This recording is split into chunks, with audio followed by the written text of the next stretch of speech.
So, kind of the way I start every episode is the simple introduction, but I feel like you kind of don't need an introduction. I mean, you've been blowing up. Thank The you. scene has really been recognizing you, especially over the last 2 years. But let's go ahead and do it. I'm here with Lolo. Give a little background on yourself for the people that aren't familiar with you. Hello, I'm Lolo. I'm a pop rock artist from Toronto, Canada. I started putting out music in 2019. And then I got really lucky. COVID happened, and then I got really lucky. And I got discovered by Chad Gilbert from Newfound Glory, who plucked me out of obscurity and was like, I want you to open our tour. And I was scared shitless because I was like, oh my God, am I like punk enough for this? I don't think I am. Narrator, she wasn't. But it was really great, and that kind of like spitballed my spearheaded my whole career, I guess. And from there, I'm in the scene now, I guess. Hey, Yeah, thanks for yeah. having me. Absolutely. Yeah, like I've been listening to you since Hate You was the first song of yours that I Love actually had that. heard. So Thank you. yeah, Oh my been God. been along for the ride for a while. Oh, I love that. Um Thank you. yeah, absolutely. Let's talk about, in the relatively short time, because obviously COVID kind of fucked everything up and slowed everybody down.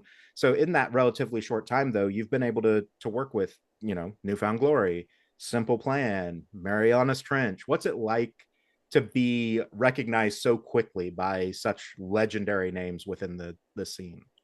It doesn't make any sense. It's funny, I was actually making a video the other day being like, I was like, oh, that's a good TikTok idea. I'm gonna do like all of the bands I've sung with and like rating the experience. And I started making it and I was like, wait, what the hell? I'm so lucky. It's crazy. I feel like one happened and then the rest just like spitballed. I kind of like after COVID, there was, I feel like, a resurgence, obviously, of people wanting to tour. And a lot of bands were touring. And I think a lot of bands needed like a young, I think not needed, but they were probably like, okay, well, we should probably get a girl on on this tour. And because I guess the Newfound Glory one did so well, people were like, okay, yeah, like Lolo, yeah, she'd be good for this. Like, and I was kind of like, I guess the token pop rock girly, and I just went along for the ride, and it was pretty amazing. I can't, Yeah. I like, when I look back, I'm like, if like little Lolo were to see this, she would just not believe it at all. Yeah, and I mean it's insane. We mentioned some of those names there, and like to think back to growing up, listening to their music, I assume, and seeing them play some of the biggest stages, Warp Tours, things like that, and then for them to say, "Hey, we believe in what you're doing too," has to just be absolutely mind blowing. Yeah, it's crazy. Like I listened, yeah, like Simple Plan and Marianas Trench were like some of my favorite bands. So it's really crazy. And then like other ones that I like knew of but didn't know so well. And I think also because I'm Canadian, like I there were certain things that were on the radio and certain things that weren't, like Canadian radio and stuff. But it's been crazy. Yeah. And then you've got to work with a lot of your friends too, like Maggie Lindemann and Sophie Powers and some of them. What's that been like to be able to kind of have that little girl group that's also building so much, in the scenes and that Yeah, it's they're in? awesome. I think like it's so important, especially like I know everyone's like, girls in the scene, but it's true. Like, girls weren't always so prominent. I mean, of course we had our Avril Lavigne's and Hayley Williams, but like I feel like now there's more girls than ever, which is great.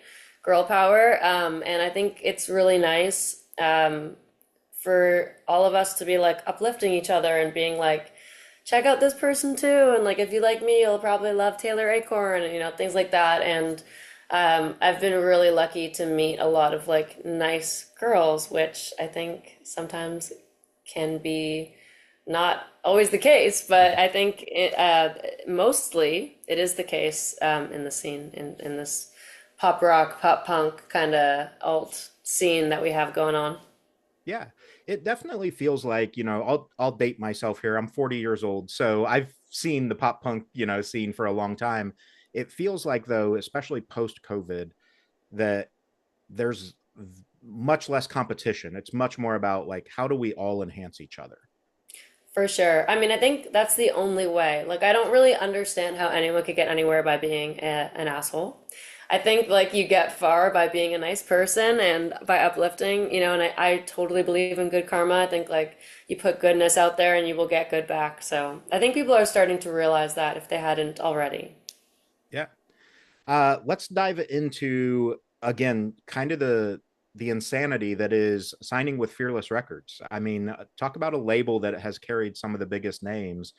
What was that conversation like when they start to notice you and you start to see like, oh, there's potential here? Yeah, I mean, I'm so grateful to be working with Fearless. I think they're awesome. I was working with Hopeless before. My mom's always like, "You went from being hopeless to Fearless," but I loved working with Hopeless. I think they are incredible, and I equally love working with Fearless. So that's great. I was really kind of scared actually to switch because I already had like my family there at Hopeless. But now I have my family at Fearless, and I still have my family at Hopeless, so I love that. But yeah, both labels have had such legendary bands, so I'm just honored to be one of those, and I hope to make them proud. Yeah.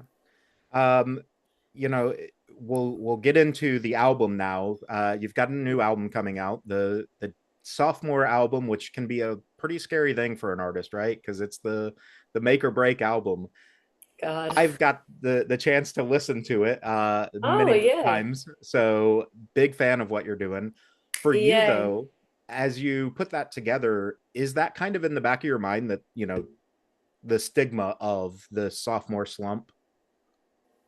It is. Also, I think there's also that saying like you have your whole life to write your debut album, but you only have like 1 year to write your sophomore album. That is like real. It's like it happened really fast. Like my debut, I was like, oh la la la, I don't know what I'm doing. Am I making an album? I don't know. Collecting these songs for since I started writing songs, and then I'm putting the album on, and okay, now we're doing something here. But the sophomore album, it was like I signed to Fearless. They're like, okay, we'd like to release this in April. I'm like, okay. Um, but yeah, it is. I loved my first album so much, which I think is great.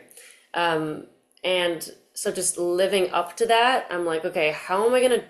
I feel like I used to have this complex every time I wrote a song, like, oh my God, I'll never write a better song. This is the best song I've ever written. And then as I wrote more songs, I came to learn that all songs are different, and it's like kind of you can't compare apples and oranges. Like you can't pick a favorite child kind of thing.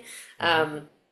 So it definitely I tried to make it less stressful, but it is stressful. It is, and but I did try to make the album like different, and I feel like I am kind of approaching a slightly different kind of pop rock. Like maybe like my last album, I was looking at influences more like Green Day and Weezer, and this album I'm kind of looking more at influences of like Michelle Branch and Ashley Simpson and like kind of like that and Alanis Morissette and obviously still my roots, but like I just wanted to kind of explore like some like lighter, cleaner sounds and different sides to me. So hopefully that is good because it's like also like you don't want to change it too much, but you don't also want to make the exact same thing because then people will be like, okay, like I've heard this before. So it's Right. that's why it's so hard. That's why it's the sophomore slump because it's like there's no winning, but hopefully there is.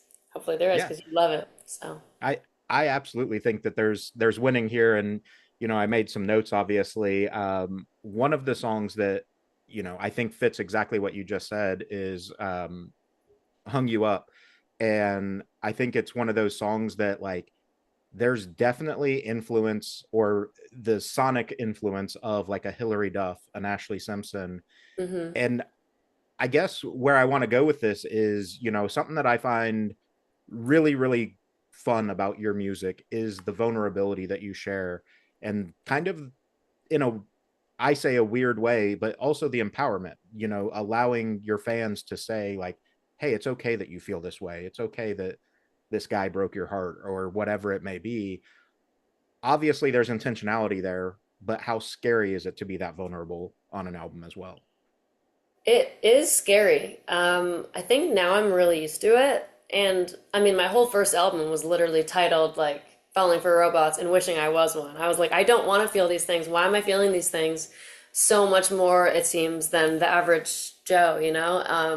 But I think in touring that first album, I would basically like the last song I would, or before the encore, I would always say like, you know what, like we shouldn't want to be robots. Like we need to, we're human, and like that is what makes it so special is us feeling things, and that's what makes us human. And I think like in touring the first album, I kind of had realizations that helped me write the second album and just helped me be even more vulnerable. And like I feel like with every song I write, I get more vulnerable and I'm like less scared to be that vulnerable. And I think it's just like putting your reps in and you just get more and more used to it. And I feel like normal people in my life, I anyone that's not me, they're like, how do you do this? Like you're just like pouring out, and I'm like, it's like the only way I know how to do it now. So I don't know. I guess I just got used to it. I feel like you just get used to it. Yeah. And, I guess we should title the record, right? God forbid a girl spits out her feelings. Like, I think that's such a powerful title as well, because it does seem like, as a 40-year-old white male, we downplay that girls are too emotional a lot of times and things like that. So I love that the title is directly on the nose for this, that like, hey, it's going to be emotional. God forbid I have feelings. Yeah. Oh, 100%. That's why I thought it was the perfect title. I was like, because when I was originally like looking for titles, I was looking at my whole track list and it was 12 songs originally. I wanted it to be 15, but I started having vocal issues and it was before I really understood what was going on, and I wasn't sure I was going to be able to record more songs, and I was like, God, like all these songs are like about breakups or relationships, and they're going to just be like, why do you always write about this stuff? And I'm like, God forbid a girl spits out her feelings. And as soon as I had that thought, I was like, ah, I've found it. I've found my title. Yeah. And again, I think it's super fitting, obviously, listening to it's not a concept album by any means, but there is a story throughout the song. For So I think sure. it is a great title to like overarch what that story is. Thank you. Yeah. You mentioned the vocal issues. I did want to touch on that too. For people that maybe only saw bits and pieces of that, because obviously that was a pretty traumatic time for you, as a Yes. singer, not knowing what's going on with your voice. Hmm. Walk us through that, from kind of starting to lose your voice to the diagnosis and figuring everything out. Yeah, so I had just finished the Simple Plan tour in which my band literally did a sober tour. So we weren't drinking, we were going to bed early. I warm up and cool down before every show, taking such good care of my voice. My vocal coach was like, "You are in the best vocal shape of your life." And I was like, I didn't lose my voice once on the tour, which normally I'll lose my voice a little bit, get a little sick. Nothing. Perfect. 2 days after the concert, after the tour ended, I go to my friend's concert and he came on stage and I wanted to be a supportive best friend and I screamed at the top of my lungs as if he was Joe Jonas himself. And I went, and made a noise that I will never make again because something happened and I just gave myself a vocal polyp, and it's like that could just happen. It's like there was no predisposing things. It wasn't anything to do with tour. It just happened. And at first, my voice made a really weird noise. It was like, I was like, what is that? And over the next week, I was like, I think something's wrong, but maybe I'm just sick. Um, I wasn't really sure. And then it just got worse and worse and worse to the point where I was like, okay, I have to go to the hospital. Like something's wrong. And I went and they gave me a, forgot what it's called, laryngoscopy. And they put the thing up my nose and dangled it through. And they're like, yeah, you got a vocal polyp. And I was like, shit, now what? And basically they were like, well, if you continue to sing on it, it can like burst and then you'll never be able to sing again. It's like, okay, we're not doing that. So I had to cancel my tour. It was really brutal. And then at first they were like, maybe it will heal without surgery. So I waited a month of just like resting and a little bit of vocal resting and just really taking care of myself. Because, of course, I didn't want the surgery because who wants surgery? And Right. the recovery from surgery was like a month of no talking. It was like pretty intense. And also, there's a chance that the surgery goes wrong and you never sing again. So, but it didn't heal in time and I had to have the surgery. But luckily, after the surgery, it healed great. I just recently, a couple weeks ago, got cleared to 100% be back to singing. And so we're back. We are back. Yeah. And you know, obviously glad about that. But I think it's something for people to be aware of, because like you said, there's no like pre-existing condition necessarily that causes it, and like it can happen to anybody. So it really is one of those things where like listen to your body. If something feels off, like go get it checked out, because had you Yeah. not, you start singing again and that ruptures and who knows what God, happens. just the thought. Whew, Yeah. not a good thought. No, for sure. um with that, again, obviously a traumatic event, what does that do to your mental health a little bit, with the questions of, am I going to be able to sing again, am I going to Yeah. be able to be in this business?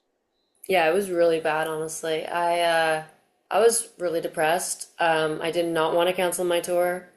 I literally was like, what can I do? Like, like how can I not cancel this tour? But obviously there was literally no way because I couldn't sing. I wasn't gonna lip sync to my songs. I think everybody would notice that. Um, but canceling it and like knowing that I was letting people down was like so bad mentally. Not to mention it was like I think a week before my tour, like my whole band was expecting like a month of work. Um, I paid for the I had a deposit on the tour bus, so I ended up paying my band and crew like still, even though we didn't go. I paid Hmm. everyone like half at least, which was a huge financial loss because normally you have money coming in every merch and VIP and whatever. I had nothing coming in, so I was depressed. I was poor, and not to mention I couldn't sing, so I couldn't even write songs to make myself feel better because like the thing that I do in order to make myself feel better when I'm feeling anything is not even write a song, is write a song or pick up my guitar and sing a cover or sing something. And I couldn't do any of that, and I actually literally had to go to real therapy. But I never took therapy before. My therapy was like my music, and I literally needed to go into therapy from this because I needed an outlet, and yeah, it was a bad time. It was rough. I was very depressed, but I'm happy that I'm over that hump now. Yeah, and we are too. And you telling that story, it reminded me of the scene in Forgetting Sarah Marshall where Jason Segel's playing the piano and he's like, you need to go to therapy, I don't want to go to therapy. And Yes. like, it's a true, like a real feeling that a lot of people have. I've experienced it myself, where it's like, I don't know how to handle this battle on my own, I need someone else to help me walk through this. Yeah. Yeah. No shame um in no shame at all, and no shame in meds or whatever may need to that. happen because of it as 100%. well. Yeah. um we touched on the vulnerability in the songs and the empowerment. Let's talk a little bit about the performance aspect of it too, where you get on stage, you're singing these songs that mean so much to you and that are a real look behind the curtain for people, and then you know few hundred people, a few thousand people start singing them back to you. What kind of validation, justification, whatever word you want to use for that, do you start to feel around like the knowledge that your songs mean something? It's literally like that is the main goal, right? It's everything. So like the first time I experienced that was just as good as when I experience it now. It's like that's like truly the number one high I've ever felt in my entire life is people singing back my lyrics, um, or people coming up to me after and saying like, "Your song did this. It changed my life. I was gonna do this, but I heard your song, or I was gonna do that. Your song made me do this." It's crazy. Like I think as humans, like we have all of these things and that happened to us and we could deal with it in whatever certain way, but like I guess I deal with mine by making music, and the fact that I help other people deal with their things with the thing that I do to deal with mine, I think that's pretty cool. Yeah, absolutely. Obviously, there's been some singles released already off the album. So, excluding those songs, what songs on the album are you most excited for people to hear, or that you think are the next, like, this song's going to be the next hit for me? Well, I love Dumbest Girl in the World. I think it's so funny and true. So that's one. I think Hung Up on You, as you said, like I think it's a really cool different like it's a it's a different like drum beat I've never done, so I think that's really cool. Boy Who Doesn't Want to is also kind of like a totally different vibe of LØLØ, and then Lobotomy and You, selfishly, is just my favorite song on the album because I love sad, depressing songs. And I think it's just like really smartly written, like conceptually. And I'm excited for people to hear that and be like, oh shit, this is sad. Yeah, I would 100% agree. In fact, on my little notes for sleeper songs on the album, it was every one that you named and stuff like that. So, Oh, love it. yeah, I think they're all, I call them sleeper songs because I think they may be the slow burns for the album that, it's going to take people a few times of listening to them before they're like, oh, I get it. And this Mhm. is why it's so powerful. So, uh, interesting that we had the, the Yeah, same I love ones that. We have there. the same taste. What the hell? Yeah. Um, this album, again, being a sophomore album, and in the world that we live in now, content creation is king, obviously. What's it been like, promoting the album, but having to put on the content creator hat, maybe more so than the music maker hat? It has not been great. Especially because I haven't been able to sing. I just got cleared to sing, as I said, a couple weeks ago. So normally I feel like I would like do acoustic versions of my songs and stuff. I'm good at that, but I haven't wasn't really able to do that. Now I have no excuse. I have to start doing that. But yeah, it feels so icky to like self promote yourself and be like, this is my song, listen to it. And of course, we need to find different ways to do that so that it doesn't feel icky. Because I think like it feels icky to people watching too sometimes if you're too like, listen to my music. But yeah, I don't know. That's honestly, it's been a challenge, and I think it is for all artists. So at least I know I'm not alone in that. But it's something I'm continuing to navigate every day. Yeah, it's a conversation I have with a lot of artists because it's, I think so many people are like, oh, it's just performanceship, like it's the same as going out on stage, and it's so not. Like when you're having to conceptualize the video or whatever, piece you're going to put up, there's something much different than just walking out on stage and performing your song. For sure. Oh my God, so different. That's why my favorite content pieces are just clips from concerts. I'm like, ooh, I could do that. I already did this. Yeah. And I you mentioned the acoustic versions of songs. Uh, are there plans to do some of those for the new album, much like Hot Girls in Hell, which is criminally underrated right now? Thank you. The sad version, you mean? The sad version, Yeah. yes. And it really is. I honestly haven't really thought about it too much yet, but yeah, I think that would it would be cool. I liked on the my last deluxe how I did a demo version of a song and I did the sad version. So yeah, I should do that. That's a very good point, and I'm gonna listen to you. Awesome. I don't need any credit. It's fine. No, Uh, it's I'm gonna be like it'll be sad version in brackets. Josh suggested this. yeah, absolutely. Um, you've also stepped out of your normal comfort zone a few times. Talk a little bit about performing for The Devil Wears Prada on their song Reasons and Rituals. Okay, that was crazy. That didn't surprise me at all because I'm like the most metal artist like on the scene. For Everyone sure. talks about it. No, I was like, what the hell? why do you want me? Like, are you sure you meant me?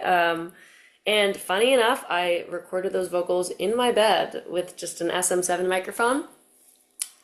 Sounded great in the end. I'm really happy with how it turned out. And I really want to do it live with them one day, so I hope that it happens. I know that we are crossing over on a Warp Tour or something, I think. Yeah. Yeah. But yeah, I don't even know how it happened, but it happened and I'm happy about it. Yeah. It was one of those songs. Me and a buddy of mine, we have such insane, diverse music taste. Obviously you're in that list. The Devil Wears Prada is in our list. And it's like, hold on. We had the same question. Like, how did these come across each other? You know, a lot of, okay, this is, I know I was being joking before about me being so metal, but randomly a lot of like metal guys like me. Yeah, So I I guess could see it. it kind of makes sense. Like I've had or like I've met people being like, my boyfriend's a huge metalhead. He loves LØLØ. And I'm like, I've heard this before actually. Yeah. I don't know I'm what it not is. surprised. I go to a ton of shows, obviously, and almost every metal show, the house music in between bands is like girl pop, Britney Spears, Backstreet Boys, There like, you go. we get down. So um you mentioned Warp Tour. Let's talk about Kevin Lyman inviting you to be on Warp Tour, because again, just an iconic thing, and then to be invited back to Warp Tour. Yeah, Kevin Lyman is my obsession. I love him so much. It's funny because one of my friends sent me a podcast once, and they're like, Kevin Lyman like shouted you out in a podcast and about like upcoming like artists, and I was like, wait, Kevin Lyman, like Warped Tour, Kevin Lyman? Yeah. Because when I first heard about Warped Tour, I was like, when I heard about it coming back, I mean, I was like, I wonder if I'm cool enough to be asked to do this. Only time will tell. And I actually messaged my agent and my managers, and I was like, "Am I cool enough for Warped Tour? Do you think I'm going to be asked?" And they were like, "We submitted you. Let's see." And then literally days later, they were like, "Oh wait, yeah, you were asked." And I was like, "Oh wow, I guess I'm cool enough." But then yeah, I found out that he had been talking about me, and I was like, "Oh, it's that's awesome." It was probably from like me being submitted to Warped Tour. But then someone sent me a podcast from 2021 around the Newfound Glory tour, and I forget what podcast it is, but he's talking and he's like talking about the Newfound Glory tour, and he's like, and they have this awesome opener named LØLØ, and it's her first tour, but mark my words, she's gonna be awesome. I love her music, and I was like, Kevin Lyman has been listening to me since 2021. This is crazy. So yeah, I guess me and Kev go way back, Yeah. but I'm happy. We have a really great relationship now, so hopefully I'll always play Warped Tour. And actually, it was really nice when I had to get off Warped Tour because of my voice. He sent me flowers, which was so nice. And he said, and they said, like, Warped Tour will always be here whenever you want to perform. And I was like, I'm gonna cry. I fucking Yeah. love them. So yeah. Yeah. I've heard nothing but awesome stories about him, and especially Their with whole Warp their whole Tour. team, everyone is amazing. Yeah, Yeah. And I've done interviews and photography at Warp Tour for many, many years. And so I've seen like the cookouts that he does after shows and stuff like that, and the guy just is as selfless as they come. And I don't know that there's anybody on the planet that has their finger on the pulse more so than him. I mean, the for man sure. figured out Katy Perry before Katy Perry blew up. Like, it's really insane how diverse his taste is as well. For sure. Yeah, it's crazy. Yeah. You have a fun little tour coming up. Let's talk about going over to the UK and, getting to hopefully sell out a lot of these places, some that you've been and some that are new, but the amount of reception that you seem to get anywhere you go is insane. It's really crazy. Not last year, I guess it was October 2024 when I did my first UK Europe tour. And the London show that I put on sale was 150 cap. And this year, the London show I put on sale was 1500 cap. And I'm like, what a fucking jump. That's crazy. And in pre-sale alone, we sold out 150. So like the first day, I mean, but last year even, I ended up like upgrading it twice, which was insane. And I ended up performing for like over 500 people. And now we're jumping to 1,500. So let's see if we can sell that out. My fingers are crossed and I'm hopeful. But yeah, it's just insane. Like I'm just I was so scared to do the tour because I was like, do I have fans? I've been an opener so many times, and I'm like, okay, I know I can like perform in front of a crowd, but are these people going to be my fans? Like, are they going to come back? Do the songs mean something to them? And so it's always a very nice like pat on the back to be like, oh, I sold tickets. It does mean something. So it's crazy. It blows me away. Like London is my biggest like market, I guess. That's like where I Yeah. sell the most tickets. So I think people in Europe are more into discovering new music than I think it's just like part of the culture a little bit more. So maybe Yeah. that's why. Yeah. Do you think a little bit of that like worry from the transition of opener to headliner is a little bit of that maybe like an imposter syndrome that creeps in? I have major imposter syndrome. Like, whenever I'm backstage, I'm always thinking like, well, this isn't a real concert because it's my concert. I go to concerts all the time. I go to real concerts, but this isn't a real concert because it's me. And I have to. I'm working on to stop thinking that.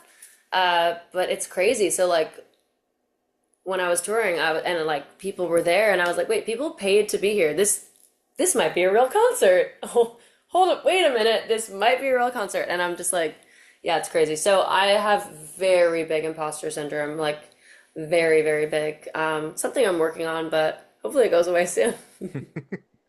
I think it's natural for everybody to have a little bit of it, just because like anytime you, I don't even want to say gain notoriety, because it could happen, to an everyday Joe in the office type thing, like, hey, I need you to present this project.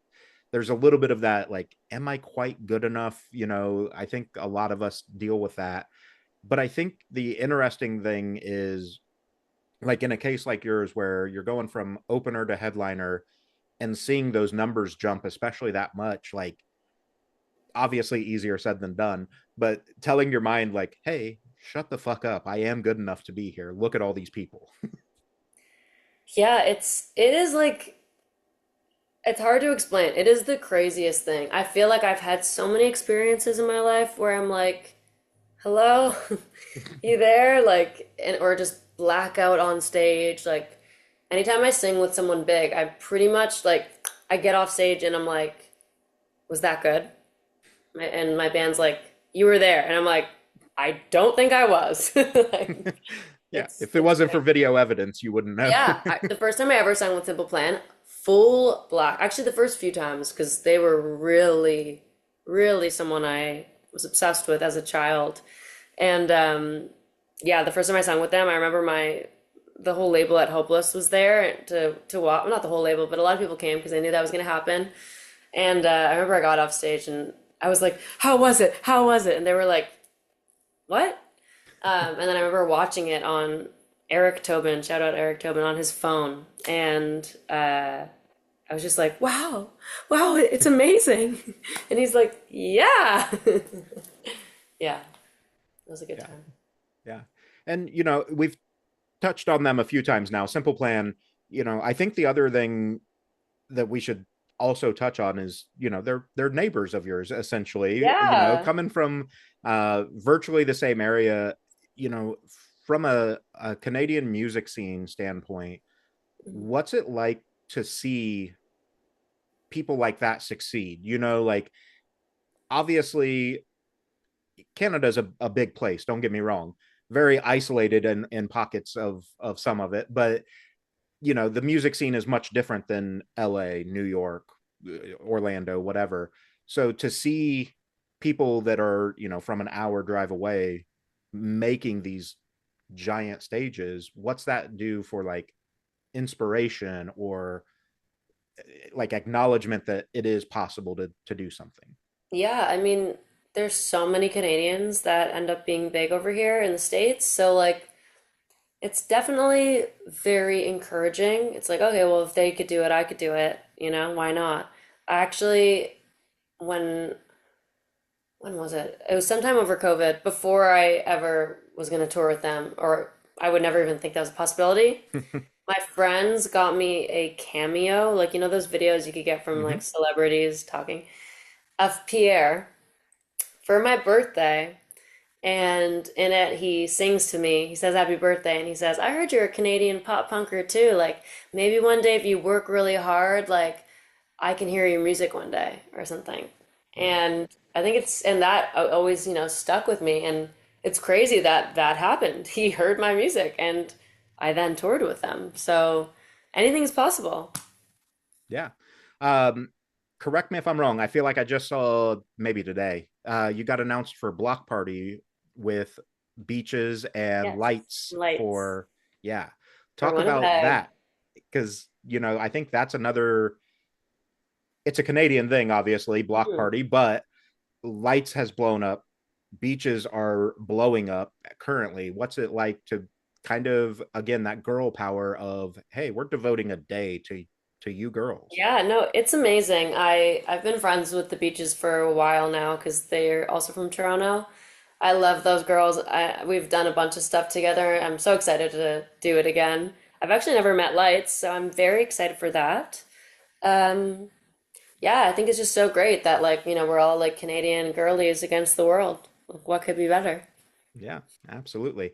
As we kind of transition to the end here, some little more fun questions. If you could go back in time, I feel like rom-com is probably the best place for your music, but if you were to go back in time and get your any song of yours placed in any movie, what movie and what song? Oh my gosh. That is such a good question. Oh my God, it would be really cool if my song, I don't know, say Hot Girls in Hell or You Turn Me On, maybe Hot Girls in Hell, was like the song that Lindsay Lohan has to do in Freaky Friday. Like what an iconic scene. Yeah. But yeah, that'd be cool. That'd be cool. Yeah, I think that'd be a fun one. I was thinking of like maybe Scott Pilgrim versus the World type of Oh, thing, that'd be cool, just for like that Debbie vibe. Downer in Yeah, there or something. yeah, Yeah. yeah. Um, Next is going to be any. I'm gonna specify Canadian. Any Canadian artist, present or past, that you wish a duet could happen or a collab between. Avril Lavigne. How could I say anyone else?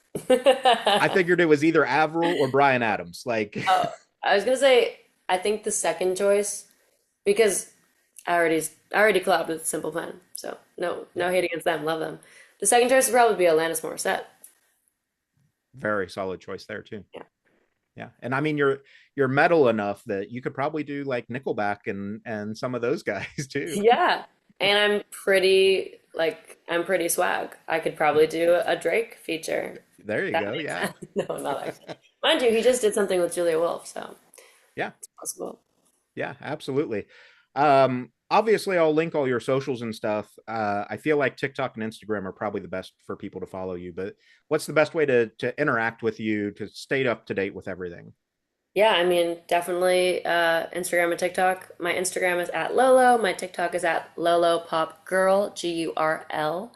And yeah, I try to answer my comments, slide into my DMs. I try to answer those too when I can. And I have a Discord. It's linked in my bio. I don't know what it is offhand, but I think it's Lolo Pop Girl also, or maybe that's just my username. Yeah, Yeah, awesome. that's everything.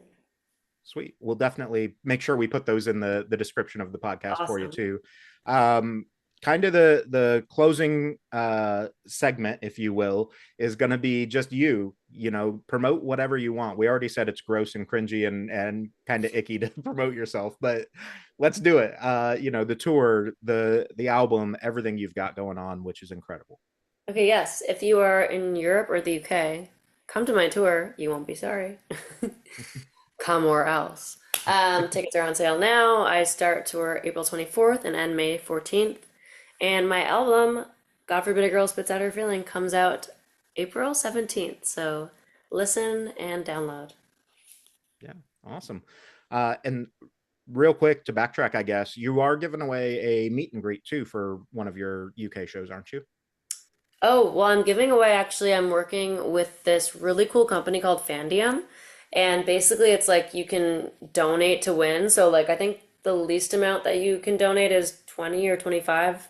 Don't, my words might be wrong on this, but it's just like a small donation, and you can win a chance to fly to Paris, see me in Paris, have VIP tickets, get a signed Fender guitar, which is insane. And everything goes to a good cause. I partnered with the American Suicide Prevention Association. Is that the word? Anyways, Yeah. American, yeah, I think that's what it is. Which is a really great charity and a cause that's very near and dear to my heart. And so, yeah, all you have to do is literally donate to a good cause, and you could win a free trip to Paris. I think it's like 3 nights in a hotel and all flights, everything paid for. So do that. Yeah, that's wild. That's an insane opportunity for It's crazy. anybody. Yeah, yeah, awesome. Well, I appreciate your time. You know, I definitely, like I said, I've probably streamed the album in the little preview link that I've had Thank you. 30 or 40 times at least. So Thank you so uh, much. it's so good. Really excited to see what comes next, and hopefully we'll get out to a show and see you at Warp Tour or something like that. Please do. Where are you? Basically Indianapolis. So I'll have to Okay, travel cool. for one, but it's totally worth traveling to see Warp Tours. Okay, So amazing. I'm like not even gonna pretend that I know what that's near, but I'm Canadian, I'm so about nobody make three fun of me for hours. my geographical skills. Yeah, no, about 3 hours south of Chicago. Okay. If that Okay. helps. So Okay. yeah, Cool. cool. Yeah, absolutely. Thanks for allowing me to take the time, and we'll definitely stay in touch and do some more Yeah, let me later know on. if you want to come to a show, or I guess like if you have talent contact, but we'll put you Yeah. on the guest list. You're not buying a ticket. Okay. Sounds good. Bye, Awesome. Thanks so guys. much. Bye.